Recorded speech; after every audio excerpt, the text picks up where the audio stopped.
नमस्कार, मैं माधुरी Singh. MKT news channel में सभी दर्शकों का स्वागत है। करोड़ों की ठगी करने वाला ठग गिरफ्तार, पूरे गिरोह को पकड़ने के लिए क्राइम ब्रांच तैयार।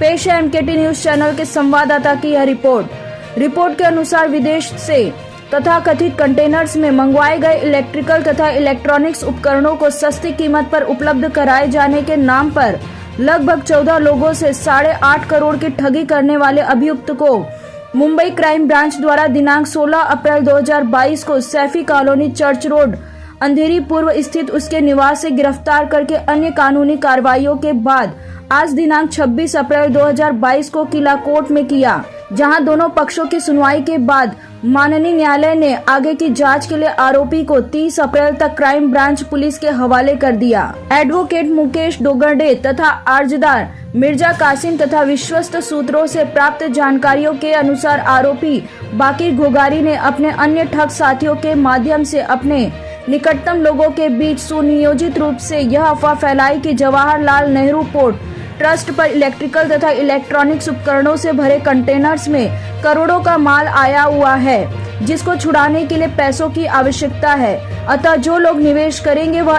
1 का 100 कमाएगा। आरोपी बाकिर के अन्य साथियों ने उसी की बिल्डिंग के रहने वाले 14 लोगों को पूरी तरह विश्वास में लेकर लगभग 2 वर्ष पूर्व 8.5 करोड़ रुपए से अधिक निवेश करवाए।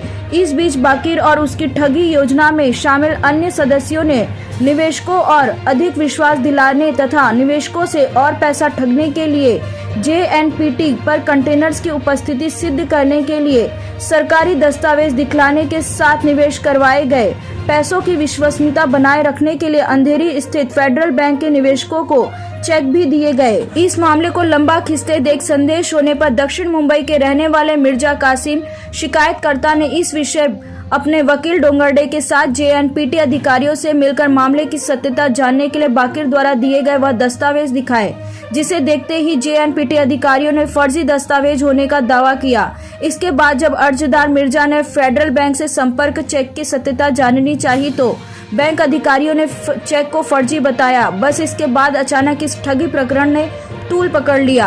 अर्जदार मिर्जा ने अपने वकील मुकेश डोंगरडे के माध्यम से शासन प्रशासन में करोड़ों की सुनियोजित इस ठगी की शिकायत की और अंततः बाकिर घोगारी के विरुद्ध LT मार्ग पुलिस ने भादवी 465, 467, 468, 471, 420 तथा 120 ब के अंतर्गत FIR 0307/2022 दर्ज की। तदोपरांत मामले की जांच के लिए उक्त ठगी प्रकरण को Mumbai crime branch unit number 1 के हवाले किया गया। CBID के उच्च अधिकारियों ने अपने विभाग के कर्मठ और तेज तर्रार API सचिन कदम को इस जांच की जिम्मेदारी दी। कदम ने लगभग 4 महीनों तक संबंधित विषय में एक पहलू को देखने तथा समझने के बाद अपनी टीम के साथ मिलकर आरोपी को उसके घर से गिरफ्तार करके अदालत के सामने पेश किया। कदम ने आज किला कोर्ट के बाहर पत्रकारों द्वारा पूछे गए सवाल पर जानकारी देते हुए आशंका जताई कि ठगी की इस वारदात में ठगी की रकम का आंकड़ा 50 करोड़ से भी ऊपर जा सकता है। कदम ने यह भी संकेत दिया कि आगे की जांच में बहुत सारे चौंकाने वाले खुलासे हो सकते हैं। पीड़ित पक्ष के चर्चित वकील मुकेश डोंगरडे ने उक्त ठगी प्रकरण में मुंबई क्राइम ब्रांच की कार्यशैली की सराहना करते हुए पूरे विश्वास के साथ कहा कि बहुत ही जल्द इस ठगी में लिप्त बाकिर के अन्य साथियों को भी क्राइम ब्रांच गिरफ्तार कर लेगी और पीड़ितों की रकम वापसी के साथ उन्हें न्याय मिलेगा। तो आइए एक नजर डालते हैं इस रिपोर्ट पर। क्या जानकारी मिली है इनिशियली पुलिस को? अभी तो क्या फिलहाल इन्वेस्टिगेशन चल रही है जी नहीं सर, अभी तक मतलब क्या जानकारी आप तक क्या चीज़ें पहुंच चुकी है कि कितना इन्होंने स्कैम किया है, क्या किया है? सबसे बड़ी बात तो ये है कि उन्होंने ये JNPT जो अपना केंद्रीय संस्था है जी, और उस संस्था का डुप्लीकेट सर्टिफिकेट बनाएगा जी, तो आश्वासन दिए कि भाई मेरा इतने का कंटेनर आया है जी, और वो डुप्लीकेट सर्टिफिकेट दिया है। तो सर्टिफिकेट तो डुप्लीकेट ही हमको पता चला है जी, और आगे का वेरिफिकेशन चल रहा है। सर चेक के बारे में भी हम जानकारी हमको मिल रही है कि चेक भी इन्होंने बनाया हुआ है। मोडस ऑपरेटिंग है कि उसके खाते का चेक जो है वो डुप्लीकेट सही साइन करके सामने वाले को देने का, भाई मेरे पास इतना पैसा आने वाला है तो आप इतना पैसा मुझे दे दो। तो उसका मोडस ऑपरेटिंग है। तो सर 16 तारीख से अभी तक जो है, ये 16 तारीख को अटैक किया है आप लोगों ने, तो इनको 16 तारीख से अभी तक इन्होंने मतलब जो कितने का एक्चुअल स्कैम है, जो कंप्लेनर्स ने जो अमाउंट दिया है वो है या उससे कहीं ज़्यादा? बिल्कुल उससे कहीं ज़्यादा हो सकता है, क्योंकि अनऑफिशियली अगर बताना चाहे तो मुझे कुछ और लोग मेरे पास आ रहे हैं जी, मेरा भी इतना पैसा का इतना पैसा दिया नहीं वापस, तो उसका भी वेरिफिकेशन चल रहा है। तो सर आज कोर्ट में क्या हुआ है? तो सर पीसी दी 30 तारीख तक दी है। 30 तारीख तक हमने उनको पता है कि भाई इतना इतना ये इन्वेस्टिगेशन है। उन्होंने जो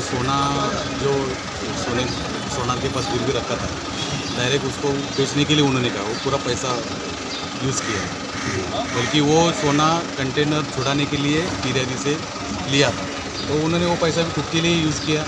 तो सोना का भी वेरिफिकेशन है उसका भी। अभी सर हम लोगों को जानकारी आ रही है कि इनके पास जो है, इनके जमात से भी लोग बता रहे हैं कि इनके पास अभी पैसे नहीं है। तो इतने सारे पैसे 10 करोड़ रुपए इन्होंने क्या किया? पुलिस ने कुछ जानकारी ली? जो आपका सवाल है वही भी मुझे भी सता रहा है वो सवाल कि एग्जैक्टली इतना पैसा कहाँ गया। जी, ठीक है, तो उसका इन्वेस्टिगेशन चल रहा है, देखते भी आगे। इस आरोपी में मामला दर्ज होगा? हो सकता है, अगर ये इन्वेस्टिगेशन, अगर हमारी इन्वेस्टिगेशन तो आगे तक जाएगा ही जाएगा।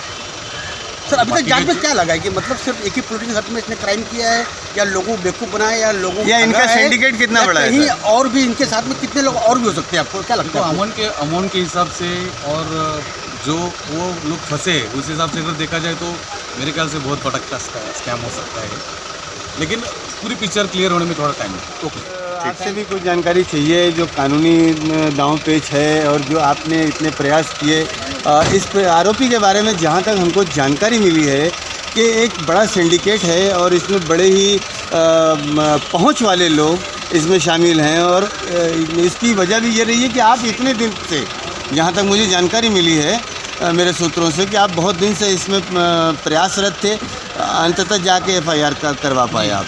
तो क्या है पूरा मामला, ज़रा बताएं हम हमको। ऐसा है कि ये शोभराज, जो चार्ल्स शोभराज आपने नाम सुना होगा, ये पार्ट 2 है। इन्होंने इनकी जो कम्युनिटी है उसमें, बोरा कम्युनिटी, जी उसमें बहुत लोगों को फंसाया है। जी, तो लोग आने बाकी, कब तक मिलेंगे? पुलिस कब तक गिरफ्तार करके लाएगी? जल्द ही जल्द वो आरोपी मिल जाएंगे। आरोपी ने जो फिरियादी से गोल्ड लिया है, वो गोल्ड बेच के उसका भी पैसा खाया है। उसने कस्टडी में ये बोला है कि हाँ मैंने JNPT का डॉक्यूमेंट बनाया है, और जो इतना 25-50 करोड़ रुपए जो कमाया है वो शायद हो सकता है दुबई में ट्रांसफ़र किया है, उसका भी डिटेल इन्वेस्टिगेशन चल रहा है। ये माना जाए कि अंडरवर्ल्ड के कनेक्शन हो सकते हैं? हो सकता है, ये डिनाई नहीं कर सकते, लेकिन हो सकता है। तो इसकी जांच कब तक, मतलब कब तक क्लियर हो पाएगा कि इसकी जांच, इसके कनेक्शन अंडरवर्ल्ड या दुबई में बैठे हुए आकाओं के साथ में, इसके साथ में होंगे? कब तक क्लियर हो पाएगा? ये ना 1-2 दिन का इन्वेस्टिगेशन है, बहुत डिटेल इन्वेस्टिगेशन है। हो सकता है बड़ी बड़ी हस्तियों का नाम सामने आ सकता है, क्योंकि अमाउंट बड़ा इन्वॉल्व है इसमें, और ये दुबई कनेक्शन है, तो दुबई कनेक्शन किसके किसके साथ है, ट्रांसफ़र कैसे हुआ है, इसमें हवाला क्या भी आ सकता है। तो बहुत डिटेल इन्वेस्टिगेशन है, वो चल रहा है इन्वेस्टिगेशन। हम लोग संतुष्ट है कि इन्वेस्टिगेशन अच्छा चल रहा है। भारत सरकार बार बार टीवी के माध्यम से, अखबार के माध्यम से लोगों को जागरूक करती है कि आप होशियार बनिए, आप कहीं इन्वेस्टमेंट करते समय पहले उसकी जांच पड़ताल करिए।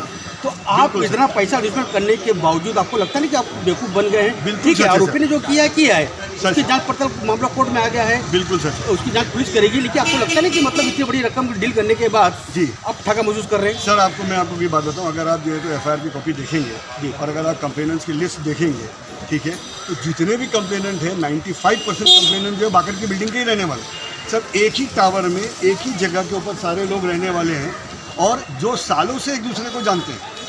ये डील, ये बातचीत, ये बिजनेस, ये जो भी चीज़ें हैं, ये ट्रांजैक्शन, ये कुछ एकदम सडनली ब्लाइंड पे नहीं हुआ है, इंस्टेंट नहीं हुआ है, ये सालों से एक दूसरे को जानते हैं। मतलब फेथ पर, जैसे मैं आपको बात बताऊँ, ठीक है, आफ्ताब भाई, ठीक है, आफ्ताब भाई हमारे जो हैं वो उसी बिल्डिंग में रहते हैं, उनके ऊपर बाकर रहता है, बाकर की सासू भी उसके ऊपर रहती है, जिसने हम लोगों को सेटिस्फाई किया था कि नहीं आप फिक्र मत करो, आपका पैसा आपको मिल जाएगा। सबको सेटिस्फाई किया गया था, बाकर की टीम ने सबको सेटिस्फाई किया कि मिल जाएगा, कोई चिंता की बात नहीं है। फिर बाकर ने ये बोला कि वो पैसा जो है मैंने जिसको दिया वो कंटेनर वाला वो पैसा खा गया। हम लोगों ने ये भी कहा कि भाई जो कंटेनर वाला पैसा खा गया वो कंटेनर वाले को हमारे सामने लाओ, तुमने उसके अगेंस्ट में कंप्लेंट क्यों नहीं की? सर जैसे हमारा पैसा खा गया तो हमने कंप्लेंट की, बाकर का पैसा जिसने खाया बाकर ने उसके अगेंस्ट में कंप्लेंट क्यों नहीं की?